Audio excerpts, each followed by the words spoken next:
practical view, the government notes that it may not be possible to operationalize this forensic study being conducted unless an adequate infrastructure is built up.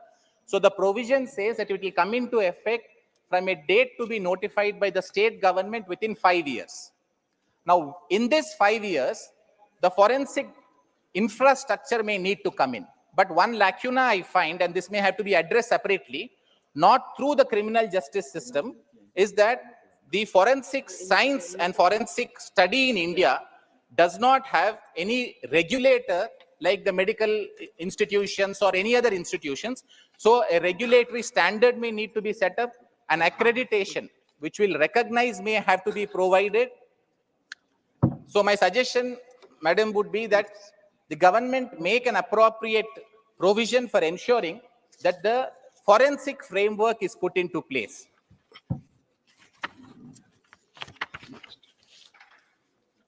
Sir, there is one other area that the government may have to consider, and the IT Ministry of the central government has doing a fantastic job in this. For the purpose of criminal investigation, we now enable the collection of biometric data by the investigating agency and by the court. Supreme Court says this is permissible. So there is no problem about the legality of the collection of some of this data. But the issue would be, where would this data be stored? How safe would this data be with the police and with the courts? How would the issues of privacy be covered? So these are some aspects that may need to be considered once these provisions kick in and they start operating from whatever date is notified by the state government. Sir, I then move on to certain aspects, because we are dealing with a set of three different laws. I'm just going in a seamless manner from one act to another in relation to the criminal justice machinery. Sir, the concept of fair trial and the right of an accused. So when I say accused, I am not speaking about a person who is convicted or is guilty. I am speaking, sir, of a person who is accused of a crime, and our law proceeds on the assumption that every accused will be deemed to be innocent until he is proven guilty. So a person facing a charge who is an accused starts off with this presumption in his favor. We have had a very famous saying by one Russian writer, Fyodor Dostoevsky, who said, the mark of the development of a civilization is not from the way it deals with the people who have achieved well in the society. It is in the way it deals with the criminals of the society. Sir, with these two philosophies in mind, I have three quick suggestions. Sir, on the aspect of bail, I find, sir, that a majority of the old provisions have been carried over. It is salutary because the Supreme Court has interpreted these provisions to say that bail is the rule, while jail is the exception.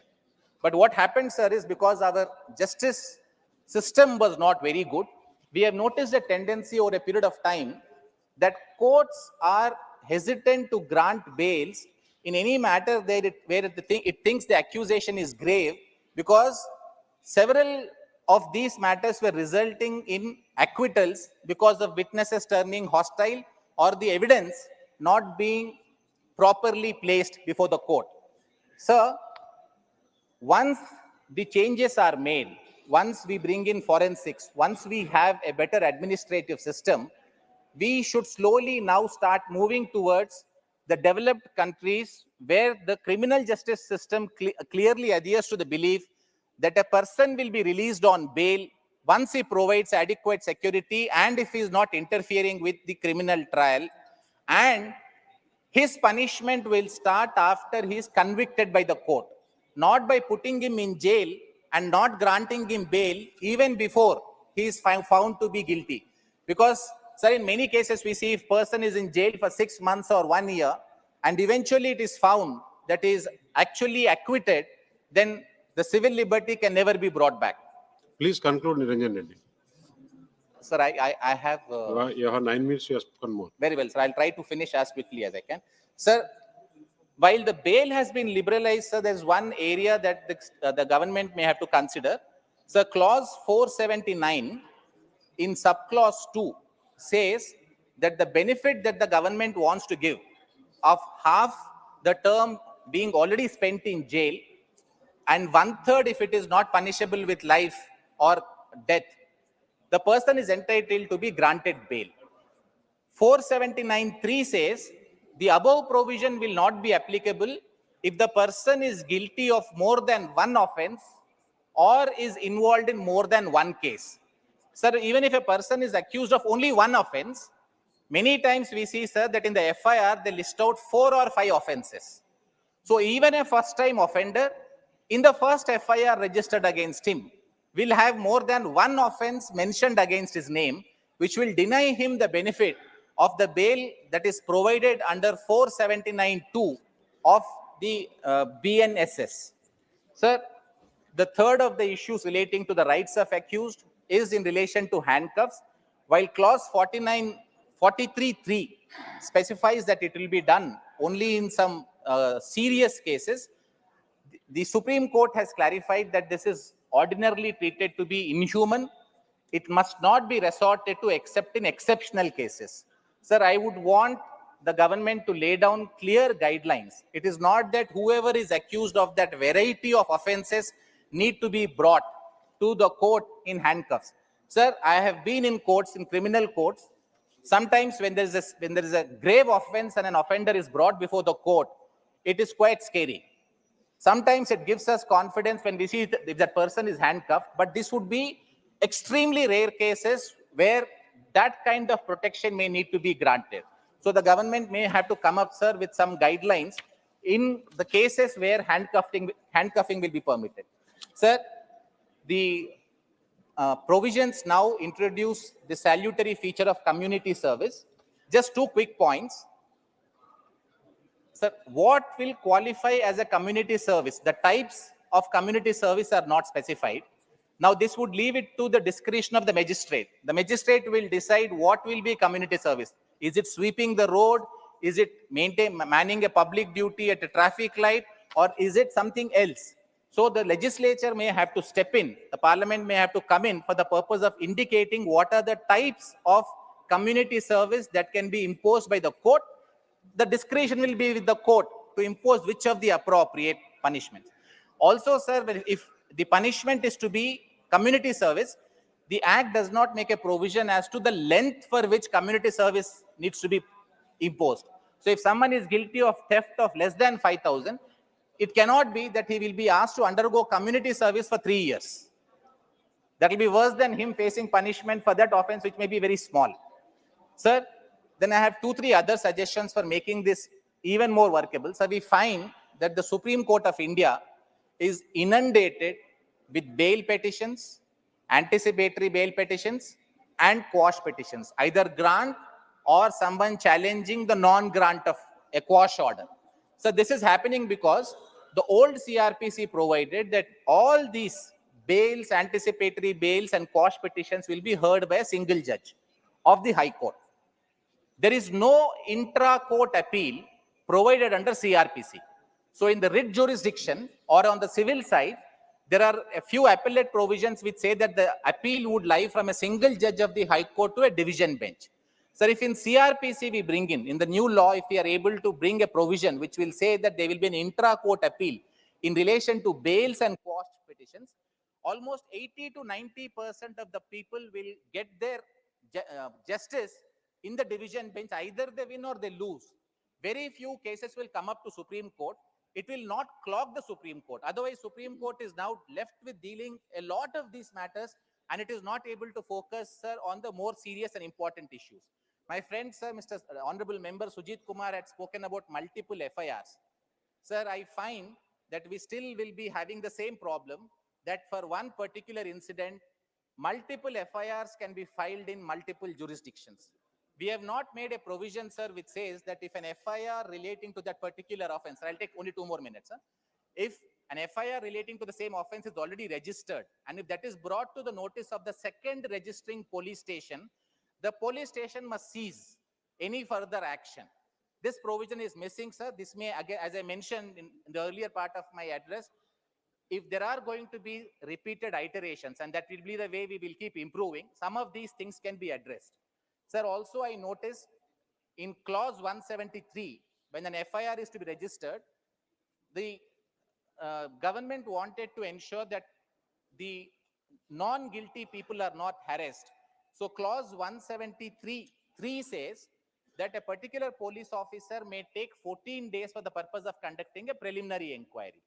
But strangely, sir, that is only fixed for offences above 3 years and below 7 years. So if it's an offence below 3 years, there is no provision today for conducting a preliminary inquiry. Sir, also we need to consider whether this clause 173(3) providing for preliminary inquiry should be for all such offences, because it may mean that FIR is not registered for 14 days at a go. So the last of my suggestions. Sir, Please conclude. clause 1, yes, sir, this is the last of my submission, sir. Clause 1 of each of the bills, sir, nomenclatures the act as BNS, BNSS, and BSA. Sir, I am using these abbreviations because I am not comfortable with the language. Sir, coming from Hyderabad, I can speak a bit of Hindi, but even I am not comfortable with this language, sir. Sir, the Constitution provides that the acts and the text of the act, which includes the name of the act in clause 1, ought to be in English. Sir, I respect that possibly we are trying to move away from a colonial hangover and a past. We want to signal a clear sign that this is our own homebred, our own cultured law. So this can be easily achieved without affecting the sanctity of the constitutional provision by saying that this will be called so and so in English, and also called so and so.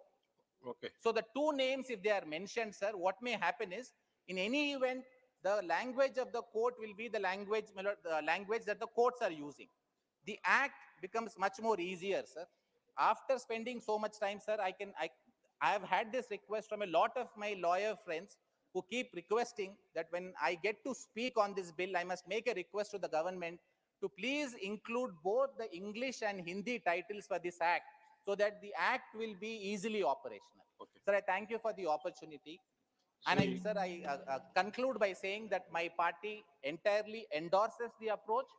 We want to go along with the government in keep improving the bill. My suggestions are constructive. Sir, I would request the Honorable Home Minister to consider these suggestions. We support the bill fully, sir. Thank you. Shri Kartikeya Sharma.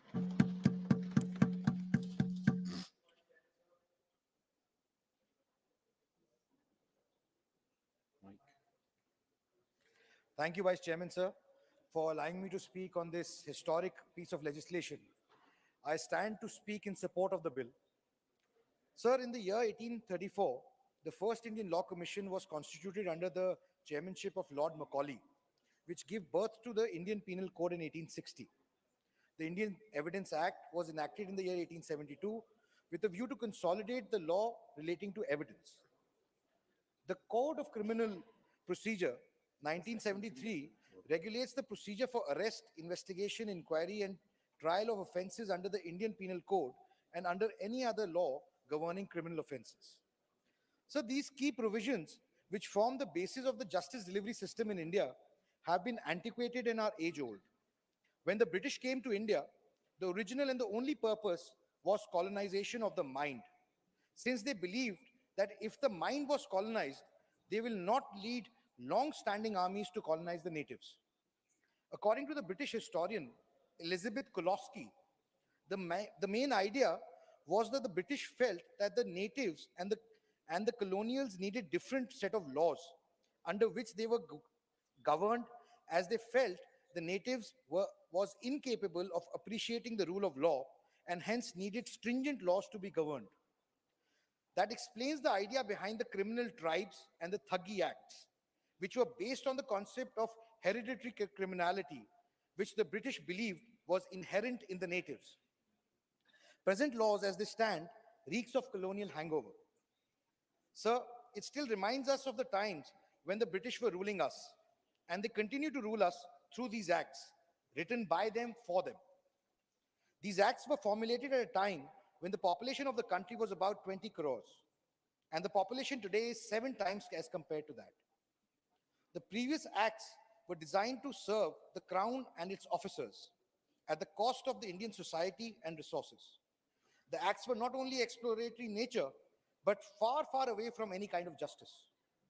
It was a result of these inefficiencies that the criminal justice system ended up creating an atmosphere of distrust in the minds of the citizens who remain largely apprehensive of finding any justice after suffering.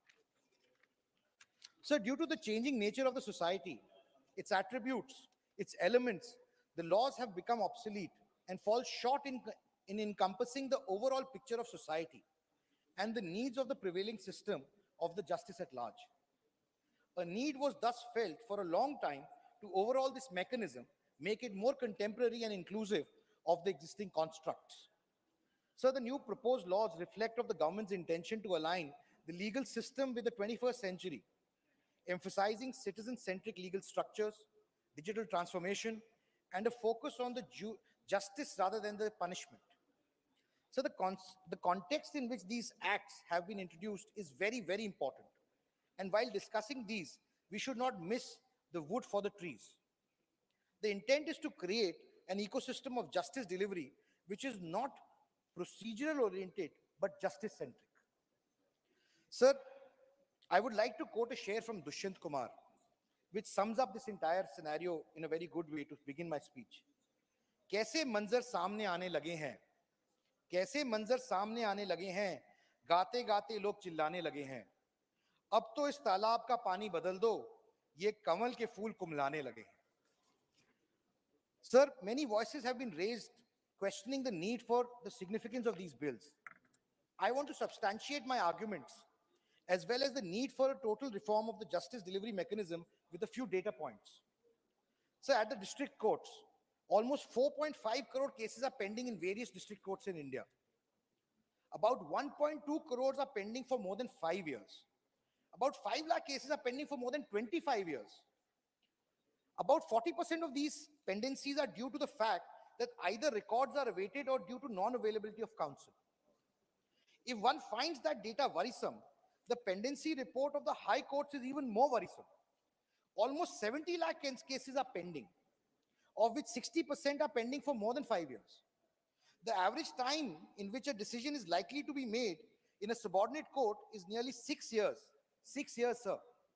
Chandrayaan 3 reached the moon in 40 days. And if your case moves to any other higher courts, 10 years is the average time to get justice. The average number of hearings, the turnaround time between the two hearings, and the caseload is extremely high. So is the cost of litigation as well as the man hours lost while attending these hearings. The two combined leads to a loss of at least rupees 1 lakh crores. Moreover, the High Court judges are severely under pressure. They just get on an average about 5 to 6 minutes to hear a case. Justice delayed is justice denied, sir. Sir, I would also briefly talk about the under trials. So almost 78% of our 5.5 lakh prisoners are persons whose cases are being decided by the courts. This was about 55% in 1975. Today it's 78%. About 30% of these have been in prison for more than a year. For every 10 prisoners in India, only 2 have been convicted for a crime.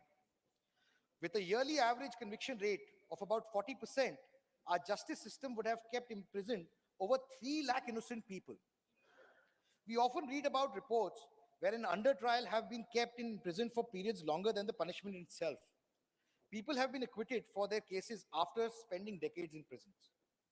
And not just this, sir. The fight for justice is almost often a fight with the justice delivery system. For the victims, it's even more agonizing. The high cost of litigation, frequent adjournments, complexity of laws, procedural overburden, dehumanizing ecosystem, multiple agencies, corruption, judicial fatigue, and whatnot. These remedies had become more painful than the disease itself. The path to justice is like a proverbial aag ka darya.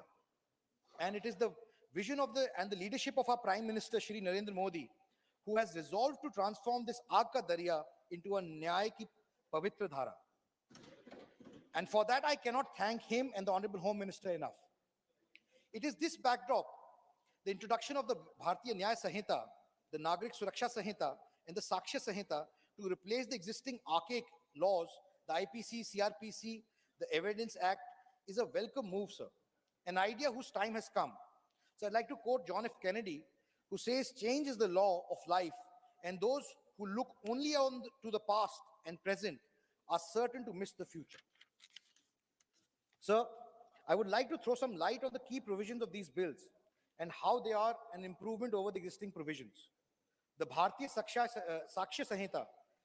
Sir, the antiquated Indian Evidence Act of 1872 is an absolute solution to the problems of a bygone era.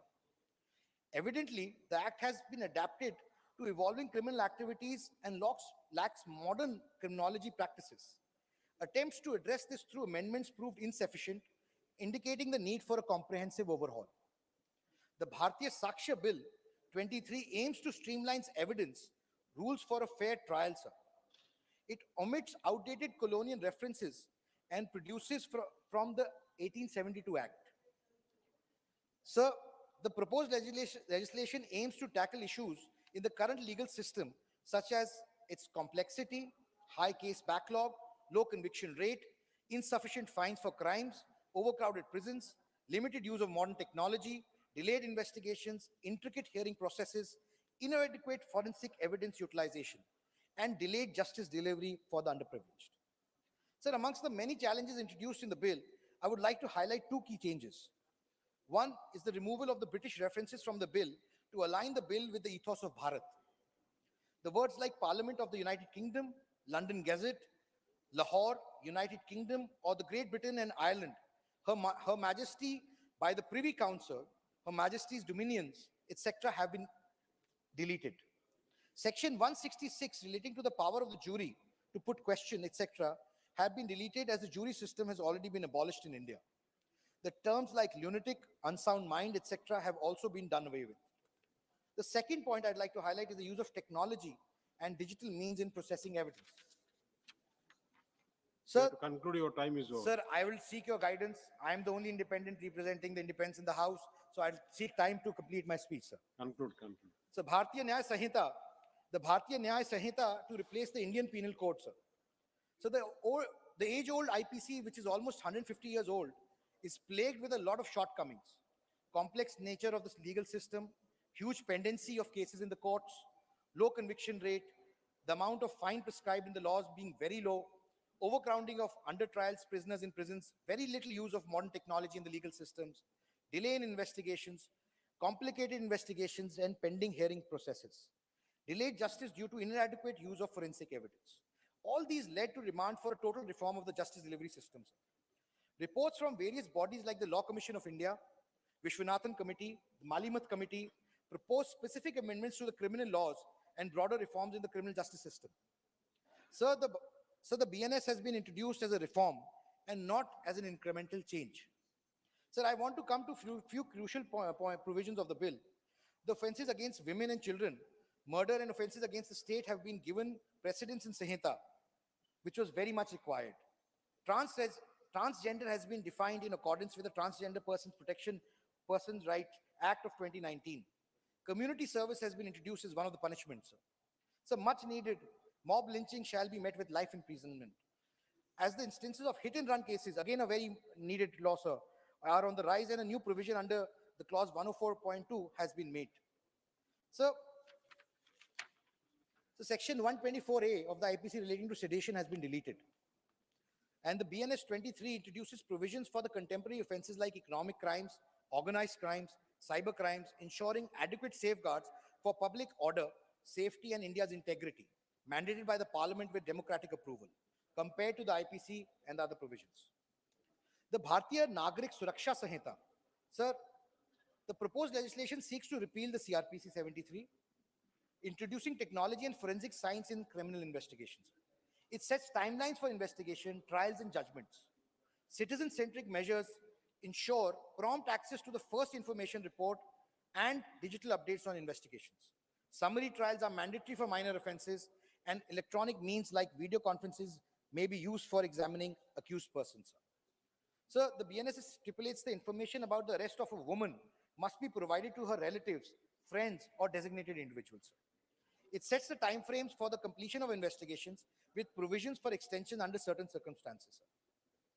Sir, the Sanhita provides for an acceptance of trials, electronic mode as provided in the clause 532, wherein all trials inquire and proceedings may be held in electronic mode, sir. Sir, I'll be concluding very shortly, sir. Sir, as one enters the magnificent building of the Supreme Court of India, one is greeted by the following Sanskrit phrase inscribed on its logo: Yato dharmasto jay. Literally translated, where there is dharma, there will be victory. This phrase occurs 11 times in the Mahabharata. This underlying idea conveyed is obviously the ultimate victory is that of dharma. Dharma should be preserved, and those who preserve and protect dharma shall be protected in return. Dharmo rakshit rakshat. India as a society and its various political, social, economic, and constitutional bodies have always pivoted on being enablers of dharma. The three Sanhitas have been drafted with the intent of being Dharam Sangat as well as being Nyay Sangat. With the passing and implementation of these three truly Bharatiya codes, our criminal justice system shall truly transform from being victim-centric and justice-centric.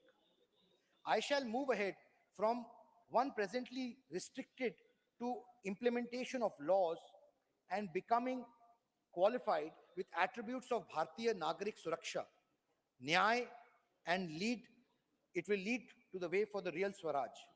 For the first time in the last 75 years, the leadership of our Honorable Prime Minister has ensured that we move from India to Bharat and penal to Nyay.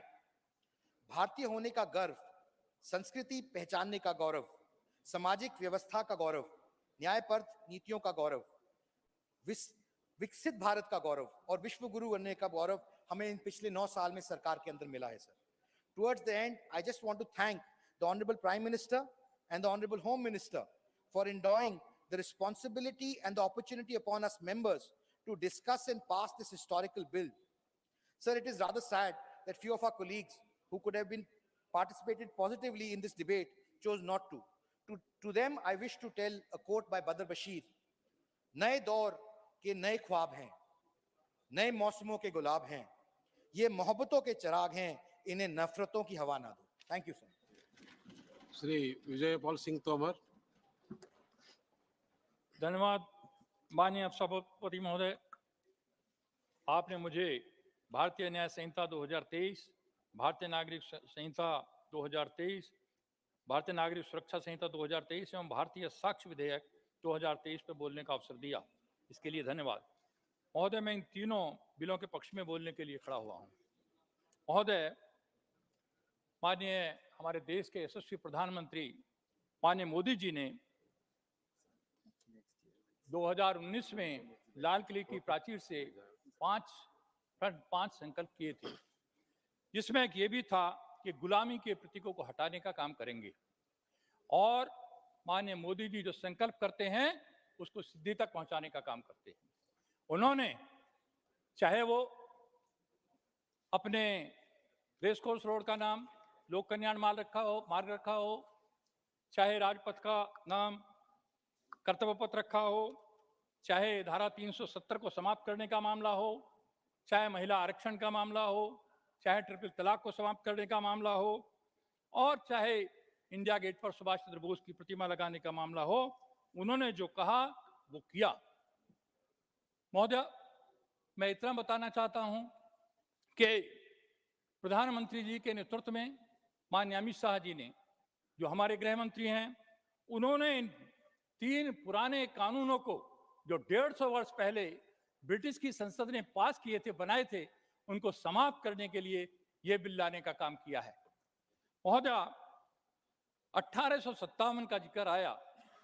मुझे गर्व है, जहां से 1857 की क्रांति की शुरुआत हुई, आजादी के प्रथम स्वतंत्रता संग्राम की शुरुआत हुई, वो मेरठ की जन्मभूमि, वो मेरठ की भूमि जहां से इसकी शुरुआत हुई थी, वहां पर फौज ने बैरक से बाहर निकल गए थे, जेल के फाटक तोड़ दिए गए थे, धन सिंह कोतवाल वहां कोतवाल थे, और पूरे अधिकारी जो अंग्रेज अधिकारी थे उनकी या तो हत्या कर दी गई थी या वो छुपे थे जाकर के।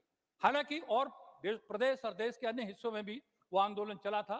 मंगल पांडे जी ने बैरकपुर से चलाया था, चाचा टोपे, झांसी की रानी नाना जी, और अभी बताया माता दीन वाल्मीकि, हजारों लाखों लोग उसमें शहीद हुए थे। और मेरठ में जिस गांव के धन सिंह कोतवाल थे, उस गांव में वो घेर करके उस गांव को बागी घोषित कर दिया गया। बहुत लोगों को फांसी चढ़ाने का काम किया गया, गोली मारकर हत्याएं की गई। एक भमोरी गांव है मेरे क्षेत्र का, जहां से मैं एमएलए था, उसमें 7 लोगों को पंचायत करते हुए अंग्रेजों ने गोली मारी थी। उस समय उनके पास कानून ही नहीं था सजा देने के लिए। मैं पिछले चुनाव में फतेहपुर जिले में गया तो उन्होंने कहा एक शहीद स्मारक पर जाना है। एक वहां 51 इमली के नाम से बिंदकी विधानसभा में शहीद स्मारक है, अच्छा स्मारक बना है। मैंने पूछा क्या हुआ, कि 51 लोगों को एक साथ फांसी देकर इस इमली के पेड़ पर लटकाया गया था, इसलिए इसको 51 इमली के नाम से यहां शहीद स्मारक बनाया गया है। इस तरह की सजा दी जाती थी।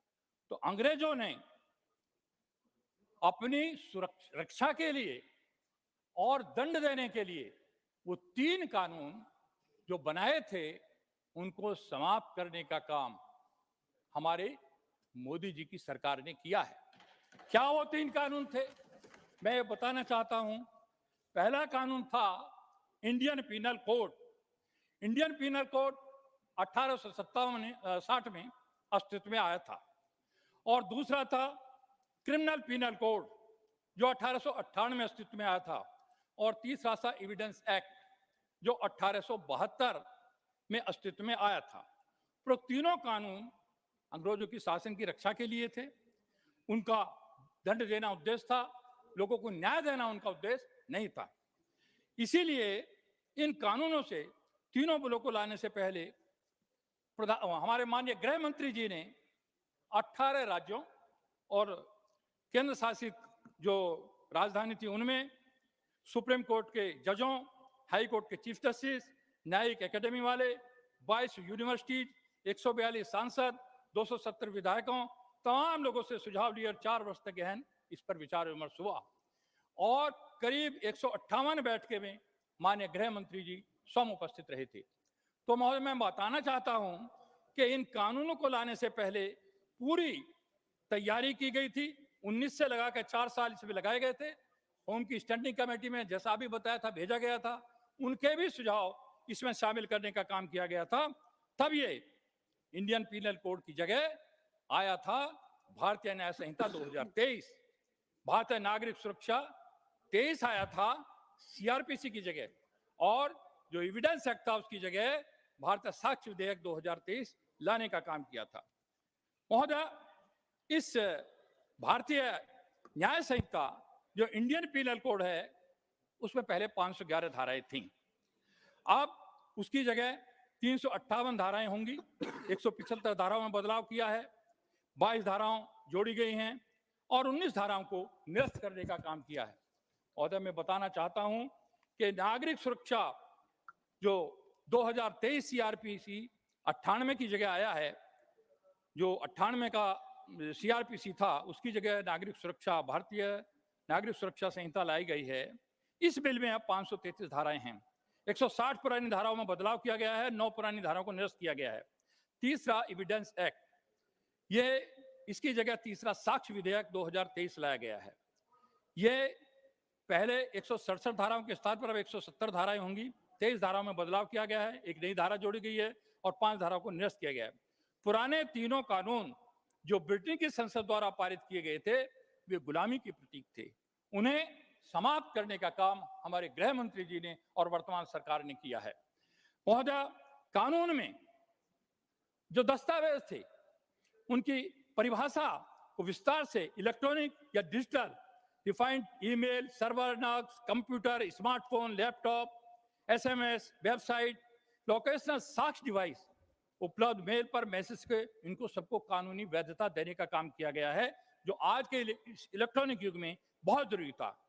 एफआईआर से केस डायरी तक, केस डायरी से चार्जशीट तक और चार्जशीट से जजमेंट तक सारी प्रक्रिया को डिजिटलाइज करने का काम इस कानून में किया गया है। सर्च और जब्ती, अभी बताया गया था, जो फॉल्स एंड फोर्स रिकवरी दिखा दी जाती, हर केस में मैं देखता था कि एक कट्टा मिला, 2 कारतूस। एक आम धारणा पुलिस की बन गई थी, क्योंकि वो अपने पास से रखते थे। अब ये फॉल्स एंड फोर्ज रिकवरी नहीं होगी, जो भी रिकवरी होगी ये हमारे उसकी वीडियोग्राफी होगी, ये अनिवार्य कर दिया गया है, और वो केस का हिस्सा होगी। पुलिस द्वारा ऐसी रिकॉर्डिंग के बिना यदि चार्जशीट दाखिल की जाएगी तो वो वैध नहीं मानी जाएगी। ये बहुत बड़ा एक इसमें काम करने का काम किया है।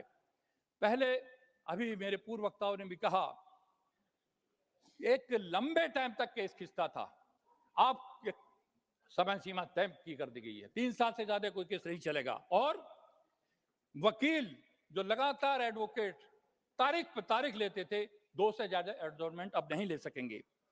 हमारे इसके बाद महोदया, माननीय प्रधानमंत्री मोदी जी के नेतृत्व में उन्होंने निर्णय किया है, हमारी सरकार ने नेशनल फॉरेंसिक साइंस यूनिवर्सिटी बनाने का एक ऐतिहासिक निर्णय है। मैं इसके लिए उनको बधाई देना चाहता हूं। अब तक फॉरेंसिक की जांच जहां भी कोई घटना होती थी वो बहुत दूर भेजी जाती थी, बहुत कम लैब थी, और उसके लिए जब तक आती थी आधे एविडेंस खत्म हो जाते थे। अब 3 वर्ष बाद हर साल 33,000 फॉरेंसिक साइंस एक्सपर्ट और साइंटिस्ट देश के मिलेंगे। इससे दोष सिद्ध के प्रमाण जो अब तक एक्विटल का या कन्विक्शन का रेशो बहुत कम था, वो बढ़कर 90% तक हो जाएगा, ऐसा लक्ष्य रखा गया है। महोदया, 7 वर्ष या इससे अधिक सजा वाले अपराधों को क्राइम सीन पर फॉरेंसिक टीम को अनिवार्य किया जा रहा है।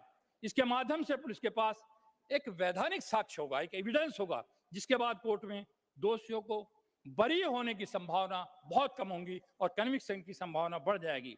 अभी बताया 0 FIR। आमतौर पर हम देखते हैं 2 थानों की सीमा के बीच में या 2 जिलों के बीच में कोई क्राइम होता है, हीनियस क्राइम होता है, पुलिस वाले FIR नहीं लिखते, इस पर लड़ते रहते हैं, मेरी सीमा में नहीं है, इसकी सीमा में है, और तब तक वहां से सबूत खत्म हो जाता है, मुलजिम फरार हो जाता है। अब इसको 0 FIR शुरू करने का निश्चय किया है। अपराध कहीं भी हो, जिस थाने में रजिस्टर करना चाहेंगे वहीं हो जाएगा। सीमा का विवाद को लेकर हीनियस क्राइम की FIR कई घंटे डिले होती थी, अब नहीं होगी। पहली बार FIR का प्रावधान भी जोड़ा गया है। हर जिले में एक थाने में ऐसा पुलिस अधिकारी नामित किया जाएगा जो गिरफ्तार किए गए व्यक्ति के परिवार को गिरफ्तारी की सूचना ऑनलाइन और व्यक्तिगत रूप से देगा। यौन उत्पीड़न में पीड़िता का बयान अनिवार्य कर दिया गया है। इस उत्पीड़न के मामले में बयान की वीडियो रिकॉर्डिंग की जाएगी, और इसको भी अब कंपलसरी कर दिया गया है कि बयान पीड़िता का वो वीडियो रिकॉर्डिंग होगी। पुलिस को 90 दिनों में शिकायत का स्टेटस और 15 दिन में वादी को स्टेटस देना अनिवार्य होगा। पीड़ित को सुने बिना कोई भी सरकार 7 वर्ष या इससे अधिक के मुकदमे वापस नहीं ले सकेगी। महोदया, 3 साल तक की सजा पाने वाले केस की समरी ट्रायल होगी। पहले 2 साल था। समरी ट्रायल का मतलब है, समरी ट्रायल और वारंट ट्रायल। समरी ट्रायल का मतलब है कि सत्र न्यायालयों में जो केसेस हैं उनकी संख्या घट जाएगी, लगभग 40% तक घट जाएगी। इससे बोझ कम होगा और हीनियस क्राइम को तय करने में सत्र न्याय को समय मिल जाएगा, छूट मिल जाएगी। चार्जशीट दाखिल करने की समय सीमा भी 90 दिन होगी। परिस्थिति देखकर अदालत चाहे तो परमिशन 90 दिन की और दे सकती है। 180 दिनों में इन्वेस्टिगेशन समाप्त हर हालत में करना होगा। अब तक देखते थे 2-2, 3-3 साल लग जाते थे केस को, इन्वेस्टिगेशन को पेंडिंग हुए। कोर्ट अब आरोपित व्यक्ति को आरोप तय करने का नोटिस 60 दिनों के अंदर देने के लिए बाध्य होगा। बहस पूरी होने के 30 दिन के अंदर न्यायालय को जजमेंट देना होगा। अब तक क्या होता था, 3 महीने निकल गए, जजमेंट नहीं हुआ, 3 महीने बाद दोबारा सुनवाई करते थे, आर्गुमेंट दोबारा होंगे, और इस बीच में यदि न्यायिक अधिकारी का ट्रांसफर हो गया तो नया आएगा, नई सुनवाई करेगा, तो सालों साल कह सकते। अब ये नहीं चलेगा। अब इसका तय कर दिया गया है कि हर हालत में ये बाध्य होगा कि 7 दिनों में ऑनलाइन उपलब्ध कराएं। पुलिस अधिकारी या सिविल कोर्ट के स्टेटस, ये दूसरा मामला है। 180 दिन में इन्वेस्टिगेशन समाप्त हो गया, समाप्त करना ही होगा। कोर्ट अब आरोप व्यक्ति को आरोप तय करने का नोटिस 60 दिनों के अंदर देने के लिए बाध्य होगा। बहस पूरी के होने के 30 दिन के अंदर जजमेंट देना भी बाध्य होगा। 7 दिनों में ऑनलाइन जजमेंट उपलब्ध कराया जाएगा। अब तक क्या था, सवाल डालेंगे जी, 15 दिन में, 20 दिन में जजमेंट की कॉपी मिलेगी। अब 7 दिन में घर पर ऑनलाइन जजमेंट पहुंच जाएगा, ये होगा। पुलिस अधिकारी या सिविल कोर्ट के विरुद्ध ट्रायल के लिए जो IAS ऑफिसर हैं, IPS ऑफिसर हैं, इनके लिए परमिशन नहीं देती, जो सरकारी अधिनियम की है। सरकार को 120 दिनों तक अनुमति देने पर फैसला करना अनिवार्य होगा, अन्यथा इसे डीम्ड परमिशन मानकर ट्रायल शुरू कर दिया जाएगा। शादी, रोजगार, पदोन्नति के झूठे वादे करके गलत पहचान के आधार पर यौन संबंध बनाने के अपराध को भी श्रेणी में लाया गया है। गैंग रेप के सभी मामलों में 20 साल की सजा या आजीवन कारावास इसको कर दिया गया है। महोदय, मैं इतना कहना चाहता हूं, 18 वर्ष की कम आयु की बच्चों के साथ अपराध के मामले में मृत्युदंड का प्रावधान किया गया है। मॉब लिंचिंग बहुत बात करते थे। एक हमारी विपक्ष के नेता, एक यहां हुआ था बटाला कांड। बटाला कांड में एक उग्रवादी, आतंकवादी मारा गया था। वो था आजमगढ़ का रहने वाला। तमाम विपक्षी पार्टी के नेता उसके घर गए जैसा कोई तीर्थ स्थल हो, और उसी में महेश चंद्र शर्मा इंस्पेक्टर भी शहीद हुआ था। और एक मुख्यमंत्री, अभी भी बंगाल के मुख्यमंत्री है, उन्होंने तो बयान दिया था कि यदि ये आरोप सही हुआ कि आतंकवादी है तो मैं इस्तीफा दे दूंगा। लेकिन नैतिकता के नाम की कोई चीज इनके पास है नहीं। मैं ये कहना चाहता हूं कि ऐसे मामलों, मॉब लिंचिंग, बिसाड़े का केस हुआ था, सारे नेता उनके पास पहुंच गए थे ऐसों में, लेकिन उन्होंने कानून कुछ नहीं बनाया था। आज 7 वर्ष आजीवन कारावास और मृत्युदंड तक का प्रावधान हमारी इस सरकार ने किया है, पहली सरकार ने कुछ नहीं किया था। महोदय, मोबाइल फोन या ये चैन स्नैचिंग का, इसके लिए कोई कानून नहीं था। अभी बताया चोरी, थ्रेट इसमें आता था। इसके लिए भी प्रावधान करने का काम किया है। बच्चों के अपराध करने वाले व्यक्ति के लिए सजा को 7 वर्ष से बढ़ाकर 10 साल और जुर्माना भी करने का काम किया है। राजनीतिक लोग कितना भी क्रिमिनल हो, अपने लोगों की सजा माफ करने का बहुत एक चलन था। तो इसको भी हमारी सरकार ने, मैं अमित शाह जी, माननीय गृह मंत्री जी को बधाई देना चाहता हूं, उन्होंने किया है कि कोई भी सरकार हो इसे ऐसे माफ नहीं कर सकेंगे सजा को। हाँ, राजनीतिक फायदे के लिए उपयोग करने के बड़े मामले सामने देखे गए। अब मृत्युदंड को, यदि मृत्युदंड है, आजीवन कारावास में बदल सकते हैं। आजीवन कारावास को 7 वर्ष और 7 वर्ष की सजा को 3 वर्ष, 3 वर्ष की काटनी ही होगी, किसी को भी छोड़ा नहीं जाएगा। ऐसा प्रावधान वर्तमान सरकार ने किया है। आतंकवाद की व्याख्या की है। अब सशस्त्र विद्रोह, विध्वंसक, चुनौती देने वाले जैसे अपराधों को पहली बार इस कानून की उसमें लाया गया है। अब राजद्रोह को समाप्त कर देशद्रोह में शामिल करने का काम किया गया है। सत्र कोर्ट में भगोड़े अपराधी, एक मिनट रुकिए। सत्र कोर्ट में भगोड़े अपराधी का ट्रायल उसकी अनुपस्थिति में होगा और सजा भी होगी। सजा के विरुद्ध अपील करने का उसको मौका मिलेगा। कानून में 313 बदलाव किए गए हैं, जो हमारे क्रिमिनल जस्टिस में एक अमूलचूल परिवर्तन कर लाएंगे और अधिकतम 3 वर्ष से अधिक किसी को भी न्याय मिलने में नहीं लगेगा। तो ऐसे अमूलचूल परिवर्तन किए गए हैं जो 150 वर्ष से पेंडिंग थे। आज करीब उनको इंतजार था। माननीय मोदी जी के नेतृत्व में सरकार आई तो उन पुराने कानूनों को सजा हुई, एक्विटल हो गया, लेकिन 4 साल से तो जेल में पड़ा है, उसकी 4 साल का कौन जवाब देगा? तो इसलिए विद इन टाइम चार्जशीट हो, विद इन टाइम ट्रायल हो, विद इन टाइम जजमेंट हो, और जजमेंट की सूचना तुरंत मिल जाए 7 दिन के अंदर, और सजा, इसमें कन्विक्शन रेशो बढ़ेगा, न्याय मिलेगा। यदि निर्दोष है तो उसको अपील का मौका मिलेगा। सारे प्रावधान किए गए हैं। बहुत बहुत धन्यवाद। जय हिंद, जय Bharat. Srimati Sulata Deo, you have 16 minutes.